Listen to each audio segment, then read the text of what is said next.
Sejam bem-vindos. A nossa harmonização inicial é uma mensagem do livro Caminho, Verdade e Vida, de Francisco Cândido Xavier, pelo Espírito de Emmanuel, com o título Madeiros Secos. Jesus é a videira eterna, cheia de seiva divina, espalhando ramos fartos, perfumes consoladores e frutos substanciosos entre os homens, e o mundo não lhe ofereceu senão a cruz. Desde milênios remotos, Ele é o nosso Salvador, e puro por excelência. Que não devemos esperar, por nossa vez, criaturas endividadas que estamos representando galhos ainda secos e árvores da vida? Em cada experiência necessitamos de processos novos no serviço de reparação e de corrigenda. Somos madeiros secos, sem vida própria, que as paixões humanas inutilizaram em uma fúria destruidora. O martírio do Cristo ultrapassou os limites da nossa imaginação. Com o tronco sublime da vida, sofreu por desejar transmitir seiva fecundante a cada um de nós. O mundo organizou a tragédia da cruz para o Mestre, por espírito de maldade e ingratidão. Mas nós outros, se temos cruzes na senda redentora, não é porque Deus seja rigoroso na execução de suas leis, mas por ser um amoroso Pai de nossas almas, cheio de sabedoria, de compaixão e de processos educativos das nossas almas. Então, com o nosso pensamento unido, elevamos ao nosso Pai amado e ao nosso amado Mestre Jesus a prece dessa manhã de louvor e de gratidão. Te agradecemos, ó Pai amado, pela presença dos benfeitores espirituais que vêm a essa casa nos amparar, nos fortalecer, nos trazer o bálsamo da tua luz e do teu amor. Te pedimos, ó Pai, que envolva a todos com o teu amor, com a tua bondade, fortaleça a nossa fé e nos ampare na nossa caminhada, hoje e sempre. Que assim seja. A palestra de hoje ela é parte integrante da programação do mês da mulher, da Coordenadoria de Políticas para a Mulher, coordenado pela vice-prefeita de Santa Rosa. O palestrante é o nosso companheiro Jorge, com o título As Mulheres e o Cristo.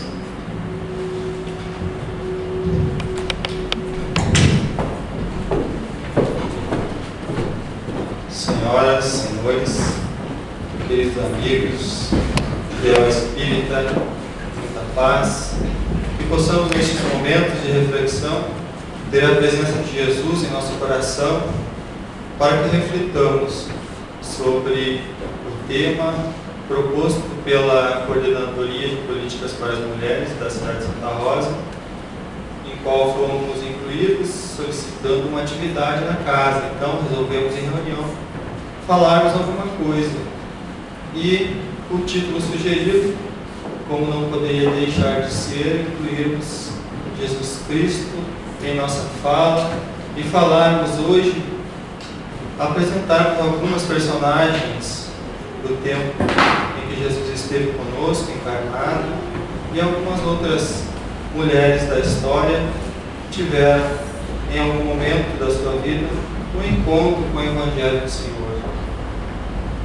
Esse dia, 8 de março, onde se comemora no mundo um dia em homenagem a essas criaturas divinas e graciosas, que muitas vezes inspiraram músicas, poemas, poesias e inúmeras obras de arte.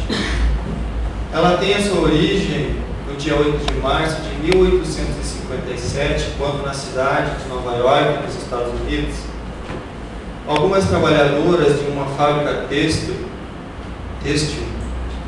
resolveram entrar em greve, solicitando a redução das horas de trabalho. Elas trabalhavam 16 horas diárias e estavam solicitando que fosse reduzida esse horário para 10 horas. Então, elas foram trancadas dentro da fábrica e foi ateado fogo naquelas instalações e elas morreram queimadas.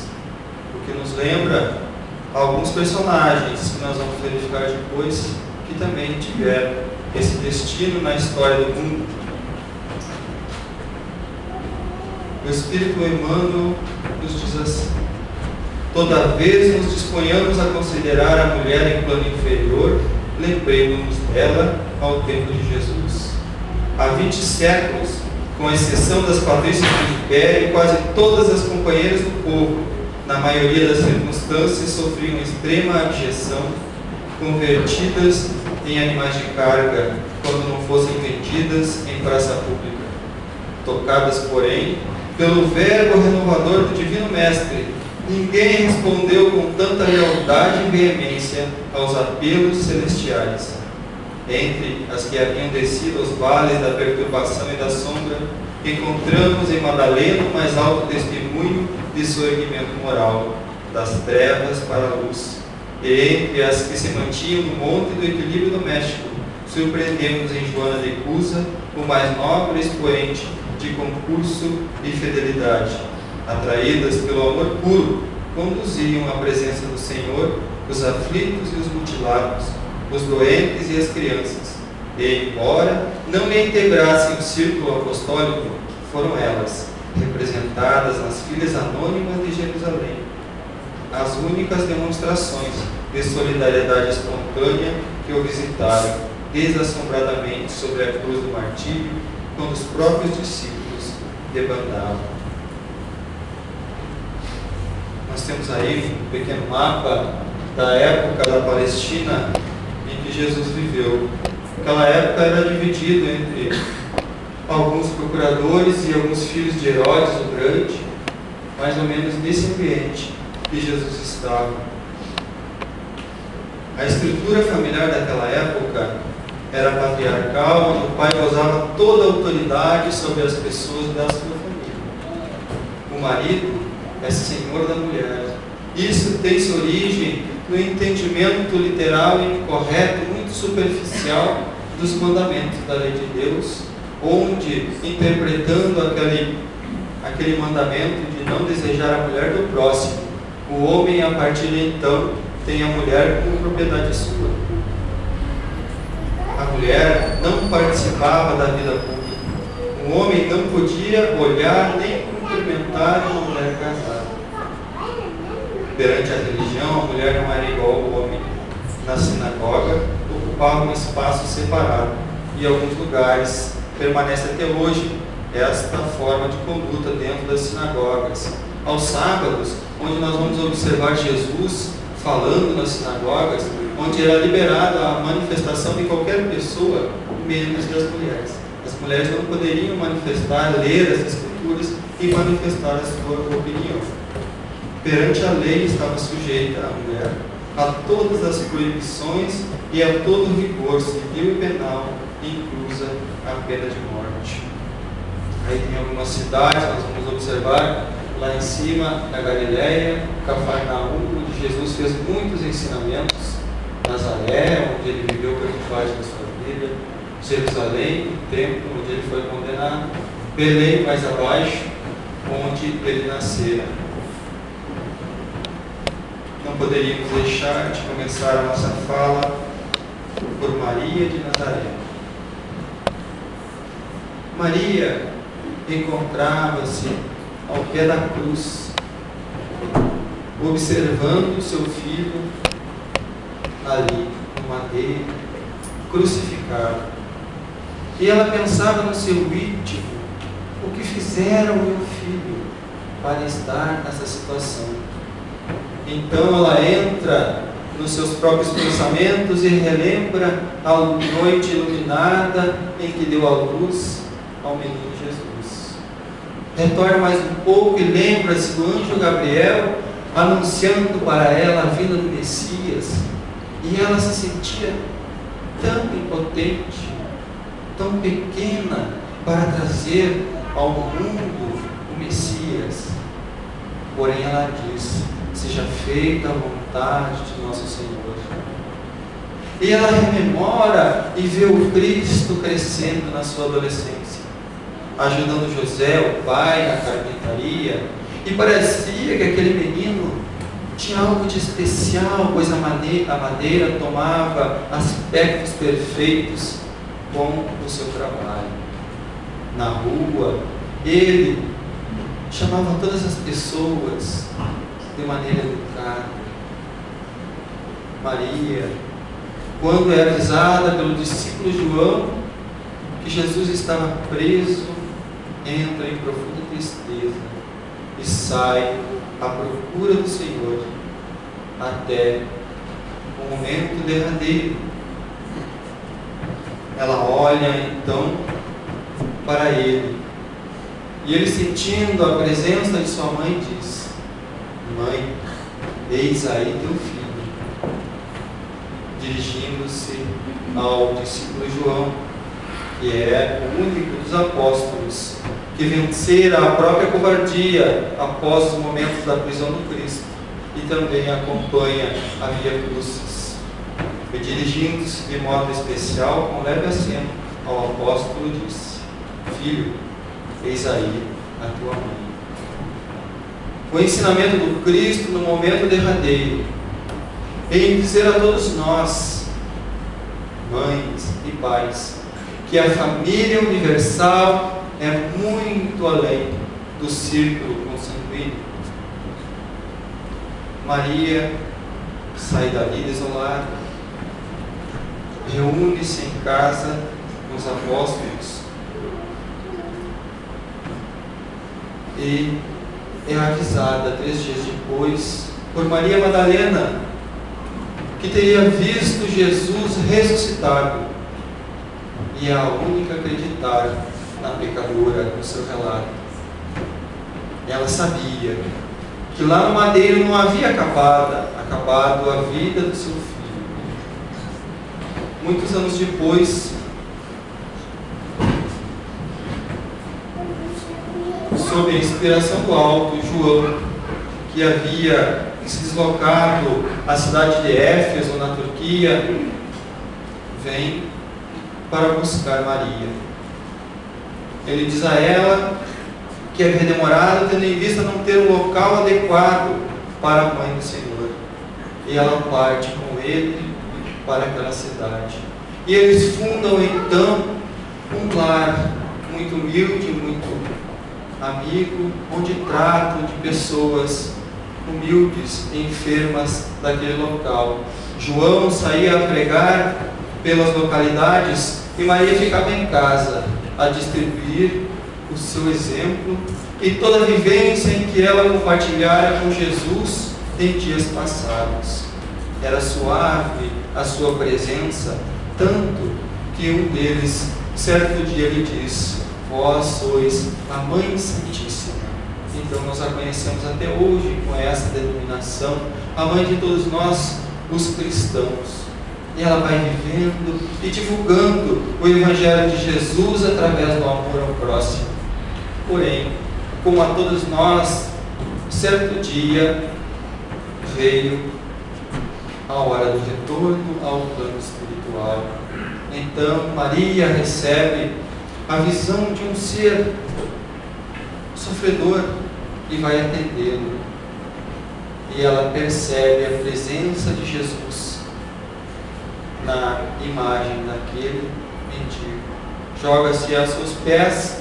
Jesus, com toda humildade, a levanta e a informa que está na hora do retorno à pátria espiritual. E sabemos, pela psicografia de Ivone Pereira do Amaral, que Maria é responsável no plano espiritual por todos aqueles espíritos que resolvem sair da vida física pelo suicídio. É este espírito venerável que acolhe no Vale dos Suicidas todos aqueles que resolvem sair da vida por um motivo ou outro, pelas vias do extermínio da própria vida física. E nós sabemos da dedicação em que ela e os seus trabalhadores, os legionários de Maria, dedicam a toda a humanidade, a todos nós que estamos aqui. Quando elevarmos o nosso pensamento a este Espírito, temos certeza que ela se fará presente através do mensageiro da sua legião. Maria representa a perfeição o amor de mãe, que é o amor mais próximo em que nós podemos sentir o verdadeiro amor que Jesus sentiu por nós. Estamos agora em Sicar. Jesus estava em deslocamento com os seus discípulos. Aproxima-se de um poço e os seus discípulos deslocam à cidade para comprar alimentos. Naquela época, como dissemos, as mulheres não conversavam com os homens e os homens não deveriam dirigir a palavra às mulheres. E dentro do cotidiano da Palestina ainda havia algumas diferenças. Os judeus não se dirigiam aos samaritanos. Imaginem então a uma mulher samaritana, pois aproxima-se de Jesus uma mulher daquela localidade, porque Sicar ficava na Samaria. E Jesus pede então, porque ela tinha o balde para retirar a água do poço, pede que ela lhe dê água. E ela diz assim: como tu, sendo judeu, pedes de beber a mim, que sou mulher samaritana? Ela conhecia pelas vestes que ele era um judeu. Como que Jesus estava solicitando uma samaritana? Estava quebrando o protocolo da época. Então nós vamos encontrar já naquela época Jesus nos dando o exemplo de que toda criatura é igual perante Deus. Ninguém deve ser diferenciado pela cor, pelo sexo, pela religião, por nenhuma escolha pessoal. Que todos nós merecemos ter um encontro com o próximo e um encontro com Deus, um encontro mais próximo com Jesus, o nosso mestre. E ele então diz para ela que ele poderia dar-lhe a água da vida, aquela água que em qual momento nós bebermos, nunca mais sentiremos sede. Então, Jesus se revela sendo o Cristo enviado por Deus para uma mulher. Foi a primeira vez em que ele se designa o Cristo para uma mulher samaritana. Jesus tem todo um tratamento diferenciado na sua época. Cada passagem do Evangelho tem um ensinamento profundo para todos nós. Nós devemos meditar sobre cada passagem de Jesus. E aquela criatura acreditando no que ele falara, porque ele fala de detalhes da vida dela, tendo em vista que Jesus nos conhece a todos na intimidade. Ela sai e volta ao seu vilarejo e começa a espalhar tudo aquilo que ouvira de Jesus. E os daquela época, então, dizem que acreditavam nela, os samaritanos, que não eram judeus, já acreditaram no relato de uma mulher e vão ao encontro de Jesus e ao vê-lo e ouvirem-no, dizem: não precisamos mais do teu testemunho, agora cremos porque vimos.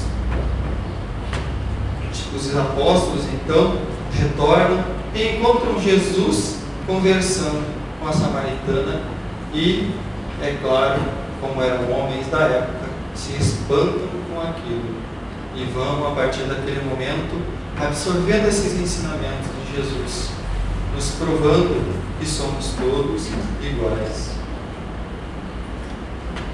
Isso está em João, no capítulo 4. Testando Jesus. Em João, no capítulo 8, nós vamos encontrar o evangelista relatando que Jesus encontrava-se no templo e os fariseus, para o testarem, apresentam uma mulher que teria sido pega em adultério. Na verdade, eles não tinham tanta intenção de julgar e condenar a moça. A maior intenção naquele momento era testar Jesus.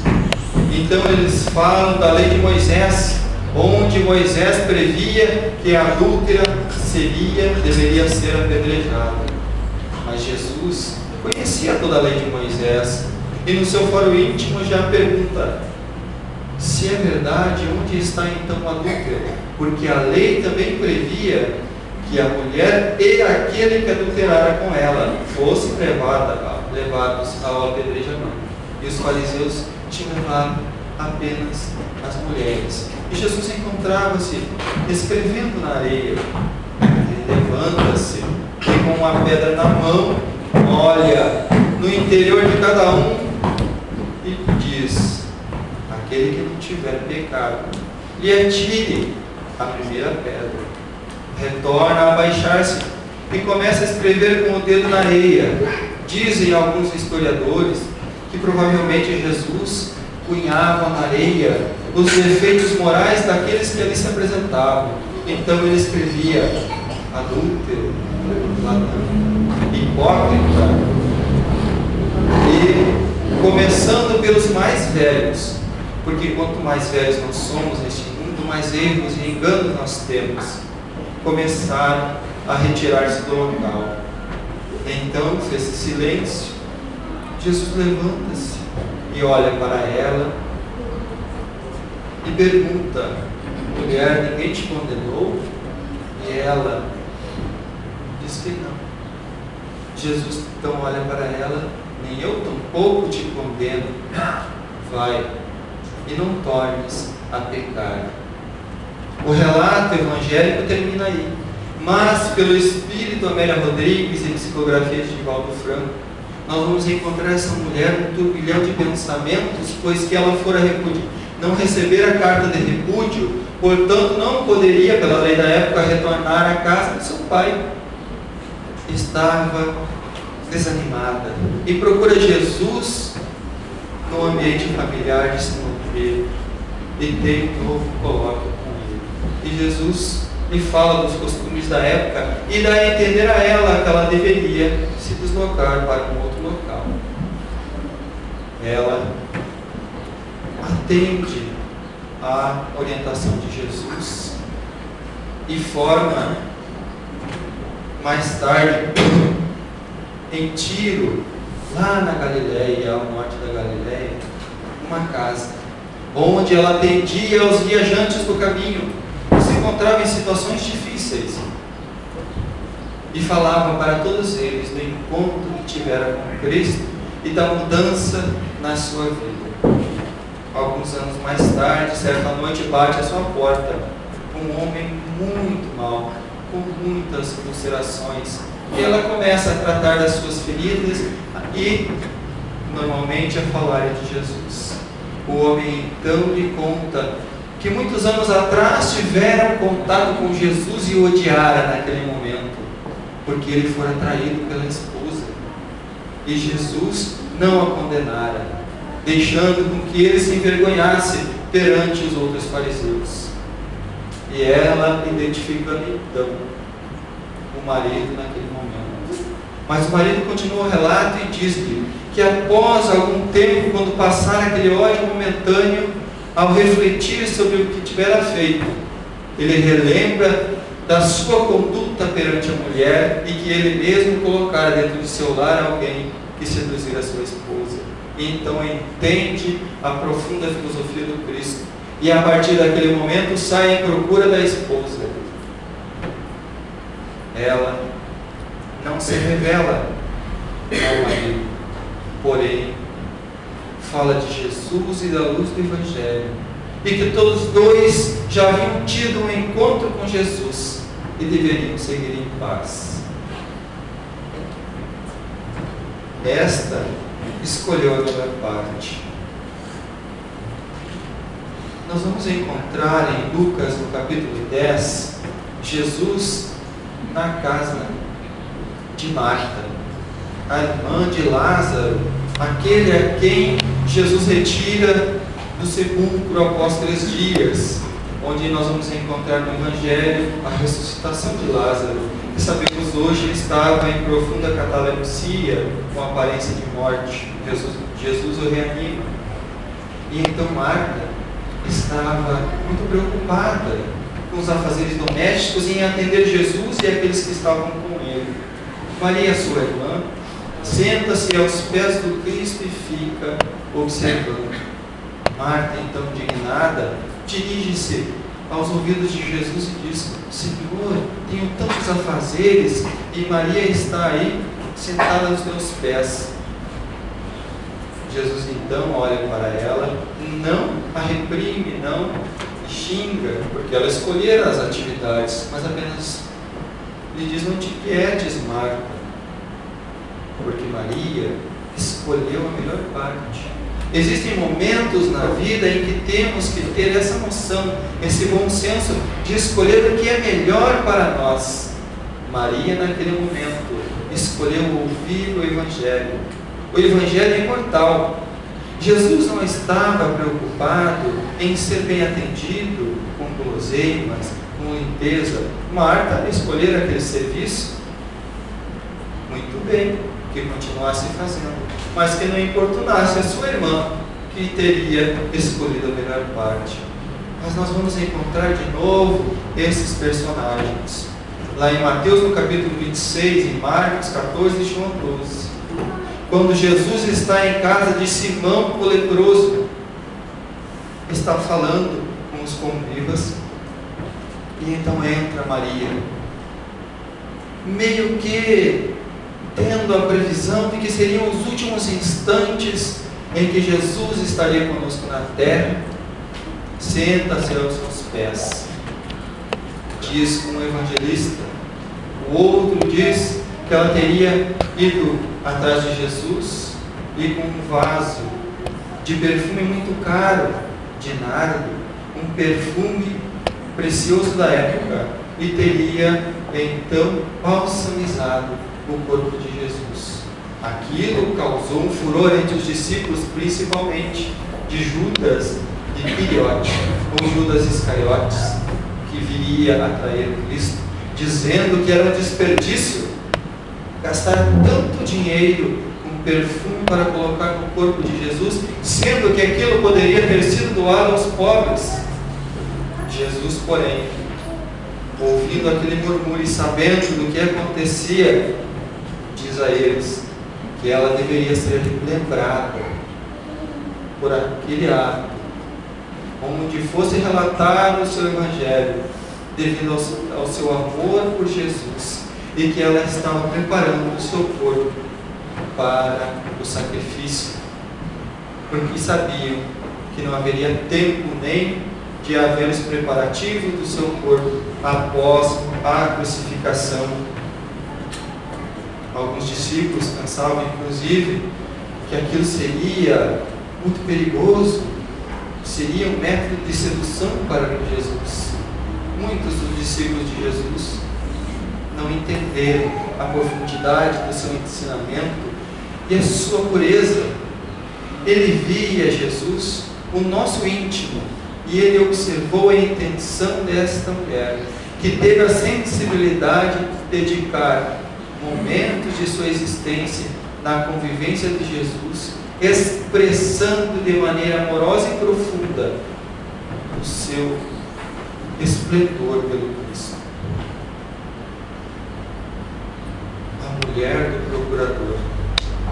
Parece uma coisa machista, mas eu coloquei essa expressão por realmente naquela época era assim que eram conhecidas as mulheres. Mulher de fulano, mulher de ciclano.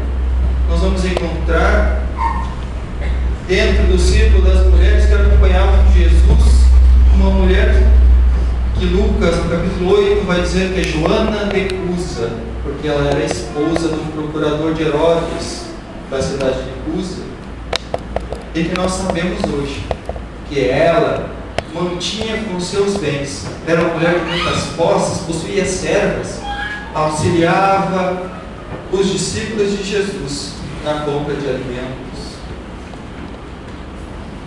Jesus não tinha um trabalho fixo remunerado, ele se deslocava, a sua missão era nos trazer a boa nova, os ensinamentos profundos da lei de Deus.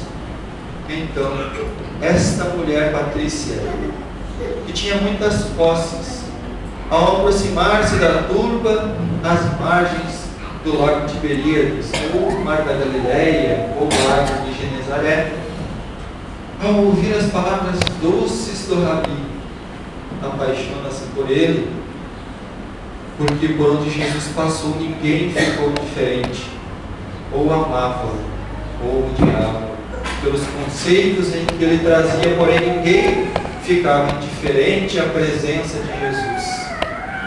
Então Joana, tendo muitas inquietações domésticas, tendo em vista que o procurador de Herodes, ora sacrificava nos templos, ora dirigia-se aos deuses gregos, não tinha uma religião definida, ele ia conforme o seu interesse político, e isso trazia preocupações a Joana no seio familiar. Ela vai ter uma conversa com Jesus, e Jesus então lhe diz que Deus é único, que Deus é para todos nós, que ela voltasse para o lar e procurasse entender seu marido e que fosse fiel. No decorrer da sua existência, também pelo Espírito Amélia Rodrigues e o Espírito Belo de Campos, nós vamos encontrar Joana de Cusa nas suas atividades domésticas, quando, através de atividades políticas, o seu marido perde a sua posição social e vem a desencarnar. Então encontra-se sem bens materiais, sem servos, e já como filho. E Joana, lembrando-se da presença de Jesus, parte então a cuidar dos filhos dos outros, para poder manter o seu próprio filho. De senhora ela passa a ser a serva, e vamos encontrá-la no ano aproximadamente de 68 da nossa era, em Roma, num circo de Nero, um imperador muito malvado. Estava ela a ser queimada, e houve então os lamentos de um jovem dizendo: minha mãe abjura do Cristo, vamos voltar, vamos nos afastar de Jesus. E ela sente a aflição do pedido do filho para poderem livrarem-se da fogueira impiedosa, mas ela rememora aquela noite e ouve aquela voz doce do Rabi da Galileia lhe dizendo: Joana, se fiel. E ela então continua fiel e diz ao filho que deveria ter honra em morrer. E um daqueles que ali estavam para queimá-la pergunta-lhe: o teu Senhor te ensinaste apenas a morrer? E ela, olhando para ele no fundo dos seus olhos, lhe diz: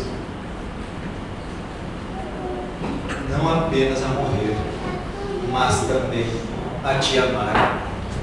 Joana entende profundamente a mensagem de Jesus, o sacrifício da própria vida, o amor aos inimigos, o amor ao próximo.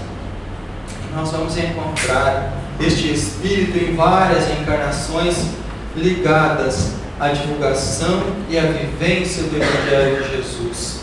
E nós espíritas sabemos que encontramos ela como a mentora espiritual do orador espírita Divaldo Franco. Esse espírito hoje tem trabalhos em todo o mundo, representações, centros espíritas com o seu nome, muitos livros que nos trazem reflexões profundas sobre a nossa vida, a conhecida série psicológica de Joana de Ângeles. Então, naquele encontro às margens do lago, ela muda a sua existência. Ela realmente entendeu o que Jesus veio nos ensinar. A fé. Ela viera de Cesareia de Filipe. Relatam os evangelistas que ela tinha um fluxo de sangue, um fluxo catamênico. Ela ficava menstruada sempre há 12 anos. E dentro da lei judaica, a mulher, quando estava nestes dias, era considerada impura. O homem não poderia tocá-la.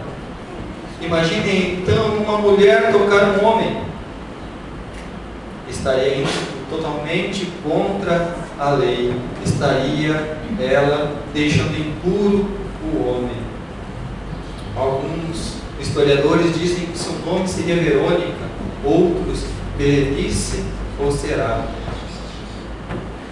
Ela tinha muita fé, deslocara-se, gastara todos os seus bens com médicos de várias cidades e não obtivera êxito na sua cura. Vai com certeza à procura de novos médicos na cidade de Cafarnaum. Chegando lá, ela ouve falar daquele rabi, daquele mestre que passava por ali e que tinha curado muitas pessoas. E ela vê a multidão ao redor do Cristo e pensa: se apenas tocar as suas vestes, poderei ser curada. Então ela aproxima-se e, ao passar de Jesus, ela toca a ponta do seu manto. E Jesus sente que sai dele virtude, está no Evangelho. E no estudo da doutrina espírita nós sabemos que é o deslocamento fluídico que se irradiava do Senhor. Sem mesmo que ele quisesse, a sua presença magnânima irradiava paz e harmonia. Então ela fica curada no mesmo instante. Jesus, observando isso, pergunta aos seus discípulos: quem me tocou? E Pedro, um homem com certeza da época, olha ao redor e diz: mas Senhor, tem tanta gente ao nosso redor, tu nos pergunta quem te tocaste? Mas ela, ouvindo a voz de Jesus, envergonha-se e coloca seus pés e lhe diz: fui eu, Senhor. Então Jesus, olhando para ela, diz: filha, a tua fé te salvou, vai em paz. A fé exemplificada nessa mulher que nem conhecia Jesus, não precisou que ele lhe pusesse as mãos, que ele lhe tocasse.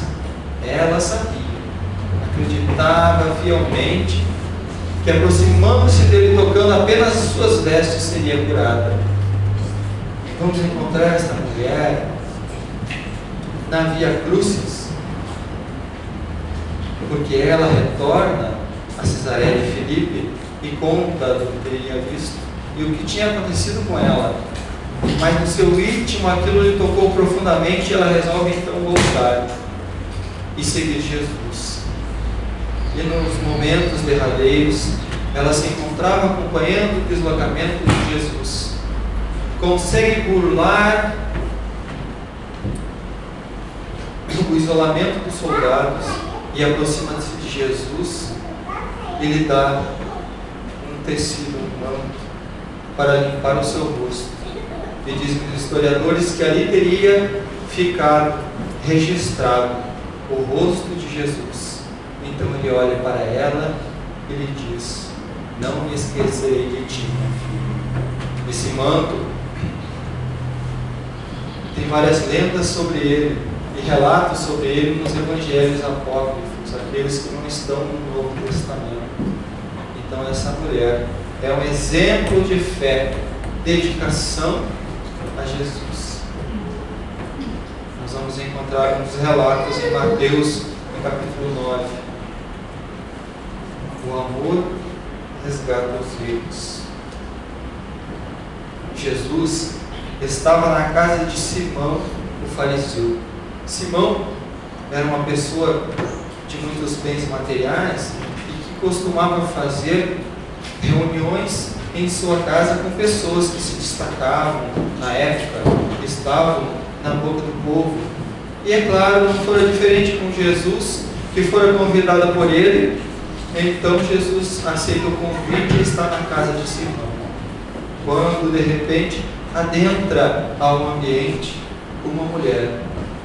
Relatam os evangelistas que ela se aproxima por trás de Jesus, porque é interessante nós, quando formos ler a história ou a mesmo evangelho, lá no grego nós vamos encontrar assim: reclinou-se à mesa, deitou-se à mesa, porque as mesas nas casas daqueles que tinham expostas, eram assim, mais ou menos, como se fossem divãs. Então os convidados deitavam-se, colocavam-se sobre o braço esquerdo e ficavam com o braço direito livre para comer aquilo que os servos iam passando e iam servindo.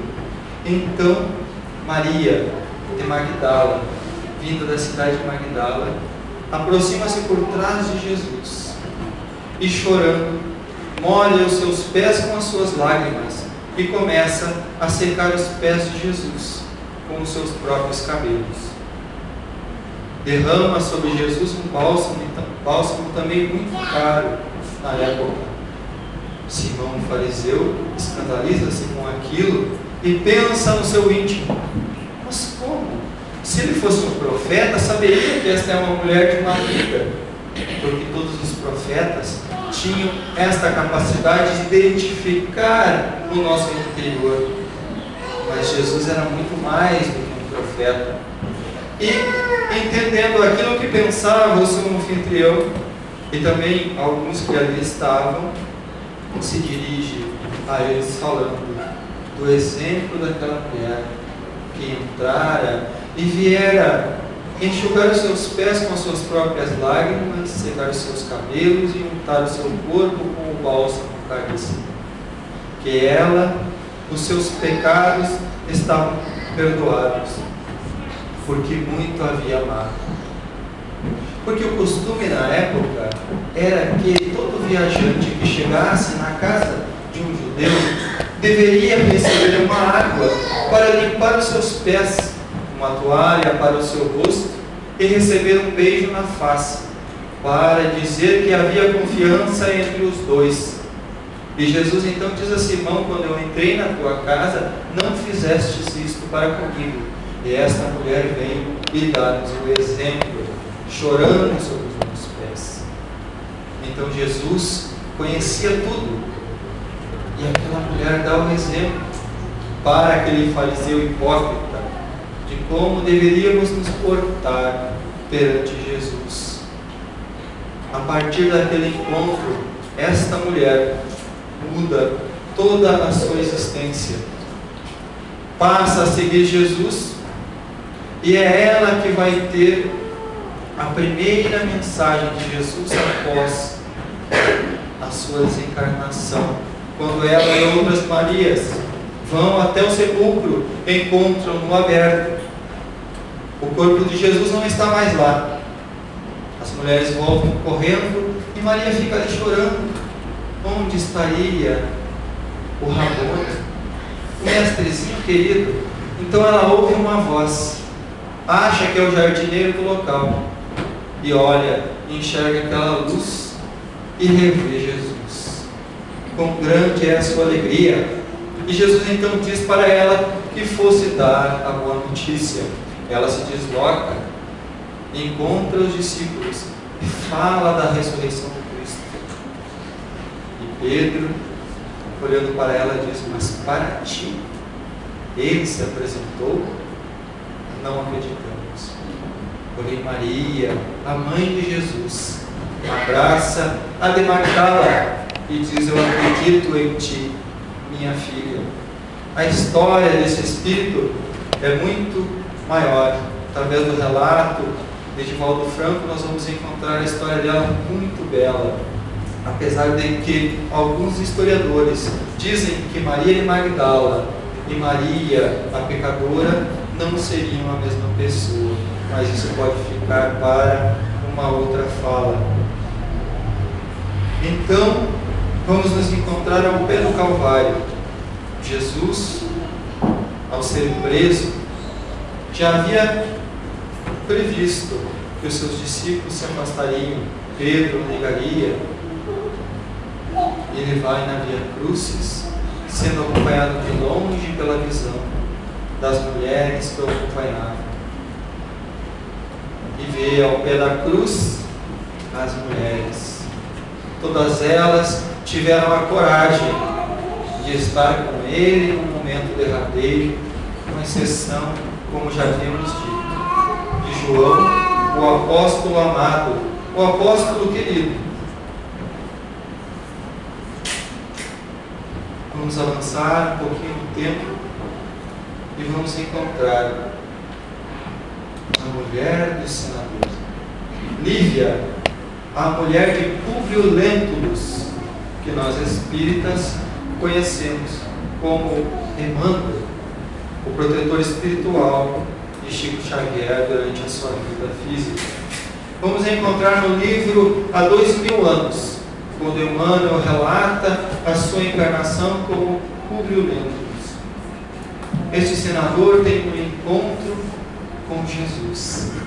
Ele tinha uma filha, Flávia, que sofria de lepra. Eles saíram de Roma em direção à Palestina para tentar a cura naqueles lugares mais calmos para sua filha. Ouviram falar de Jesus, mas não cria no profeta. A sua mulher Lívia, através de relatos de uma serva chamada Ana, acredita fielmente e solicita várias vezes ao senador que se deslocasse e tivesse um encontro com Jesus. Porém, o senador orgulhoso não gostaria desse encontro público, porque humilharia ele diante dos judeus. Desloca-se então durante a noite para as margens do lago e tem um encontro inesquecível com Jesus. Ele vai à procura de ajuda para sua filha, mas Jesus, conhecendo o seu íntimo, lhe diz assim: ainda assim, meu amigo, não é o teu sentimento que salva a filhinha leprosa e desvalida pela ciência do mundo. Jesus já sabia que eles haviam procurado todos os meios possíveis para a cura da filha, porque tens ainda a razão egoística e humana. É sim a fé e o amor de tua mulher. Então, pela fé e o amor da esposa, que durante aquele momento estava na residência em oração, pedindo que o encontro do marido com Jesus tivesse êxito. É pela irradiação do seu pensamento e do seu amor, da sua fé, que Jesus cura a filha do senador. A partir daquele instante, nos relatos, no livro, a menina começa a melhorar e fica curada. E vamos encontrar em Roma, porque a família se desloca, a história é muito grande, muito bonita, de volta a Roma. Então Lívia se converte ao cristianismo. E certa noite estão nas catacumbas junto com a serva Ana a ouvir um propagador do Evangelho, quando adentram soldados do Império de Nero e prendem a todos. Elas ficam presas. E Lívia, olhando para a serva, solicita que troquem as vestes, porque as suas vestes eram diferentes. Ela já sentia a diferença de tratamento dos soldados. E a serva, após muito relutar, resolve aceitar as vestes da sua senhora.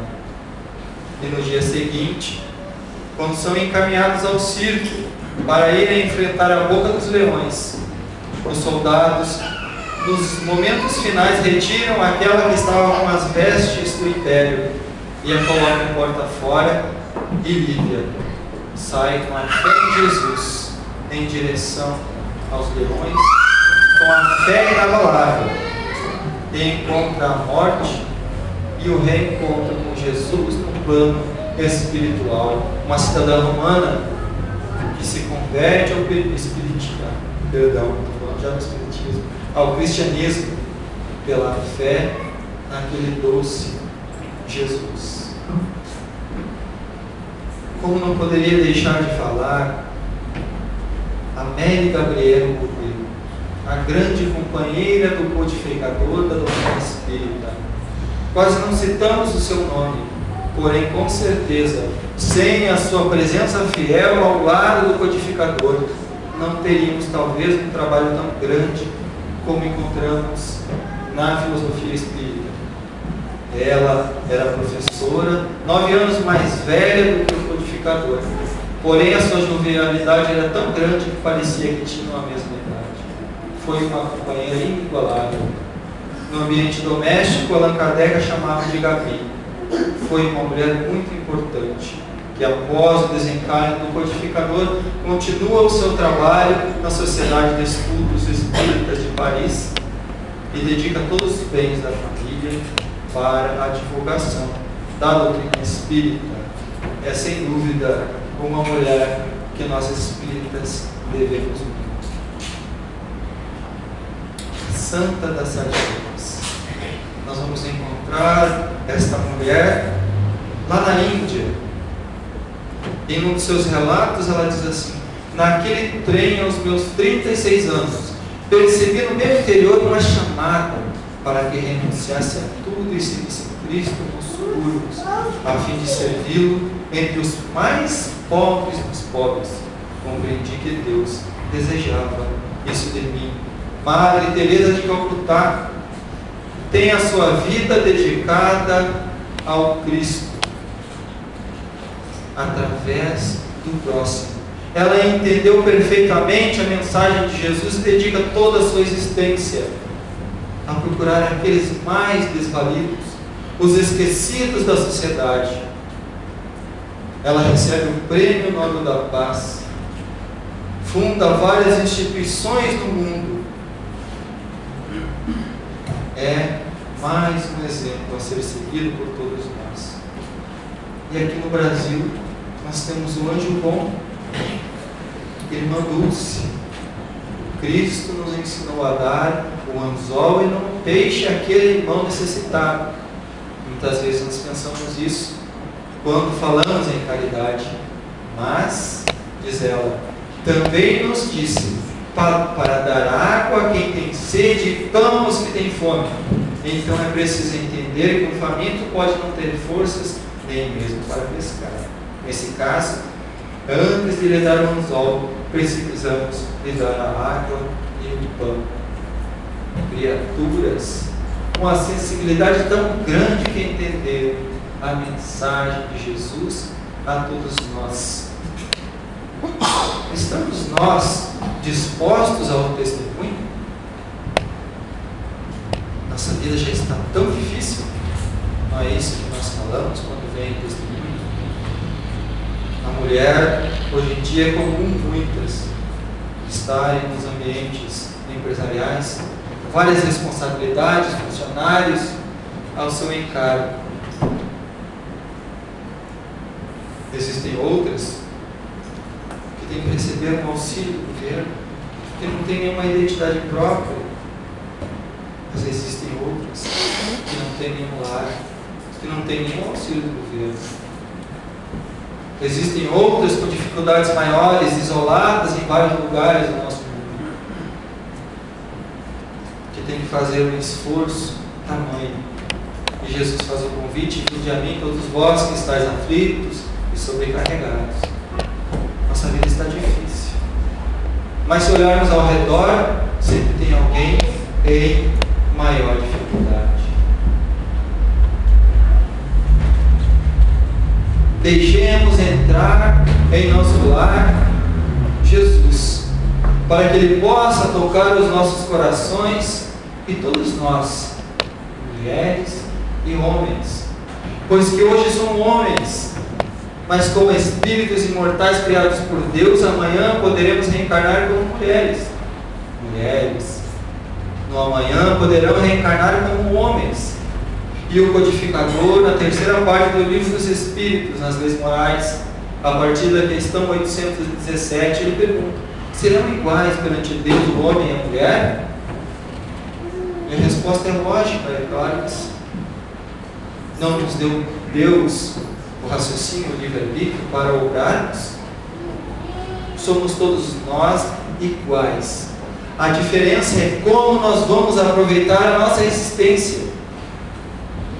Vamos deixar que Jesus, porque nós nos dizemos cristãos, entre no nosso lar e tenhamos um ambiente doméstico equilibrado, onde o homem e a mulher, o pai e a mãe, têm as suas funções especiais. O homem é mais grosseiro, em alguns casos, com exceções. A mulher tem a sensibilidade. A união desses dois corações, os dois pilares é que vão fazer a harmonia do lar. Apesar que sabemos em que alguns casos de programação Um dos dois retorna ao plano espiritual antes ou afasta-se do lar, e então um deles terá que fazer o trabalho dobrado. Mas com fé em Jesus, com a prática do seu Evangelho, como estas personagens que nós vimos brevemente, dedicaram-se ao próximo, esqueceram-se muitas vezes de si mesmo, pela dedicação, acreditando na vida futura. Todos nós teremos a oportunidade de louvar ao Senhor pela sua presença entre nós e dedicar os nossos dias finais à divulgação do Evangelho, pela prática do bem e da caridade ao próximo. Que sintamos todos nós a presença de Jesus em nossos corações, para que possamos um dia realmente ser dignos da paz e da felicidade que tanto almejamos. Jesus, ilumina os nossos caminhos e permita que sigamos contigo na convivência doméstica e na sociedade, nestes dias de transição em que todos enfrentamos a perda de entes queridos. Que a tua luz ilumine esse mundo e que nós possamos refleti-la pelas nossas ações diárias. Muito obrigado.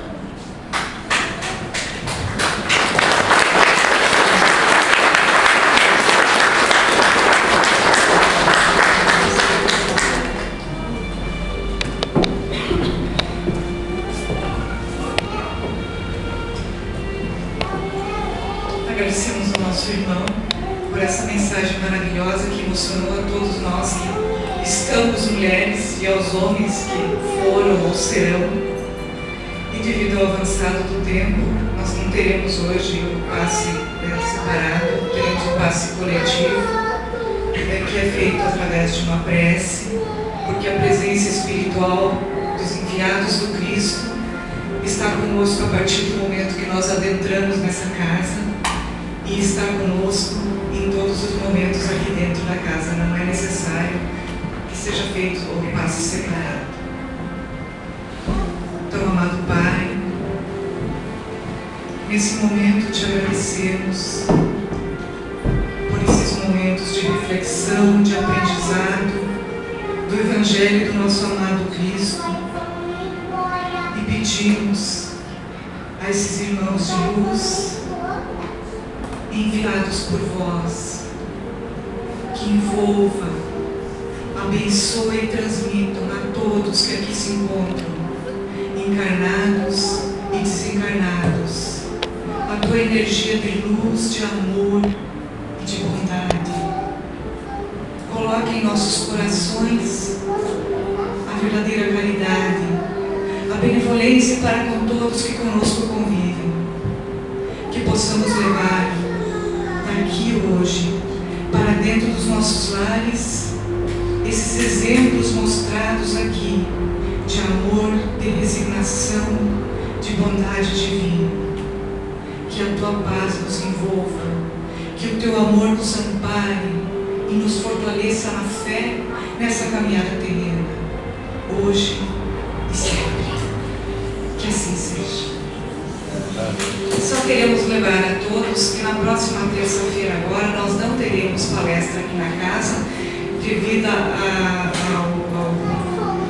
Centro Espírita, o Centro Cívico, que terá a peça A Morte é uma Piada. Os ingressos estão à venda na casa. O convite é exclusivo a todos, gostaríamos que todos participassem, tá? Então, nessa casa, nessa terça-feira, excepcionalmente, nós não teremos os trabalhos aqui na casa. Um bom domingo a todos e que Jesus nos acompanhe.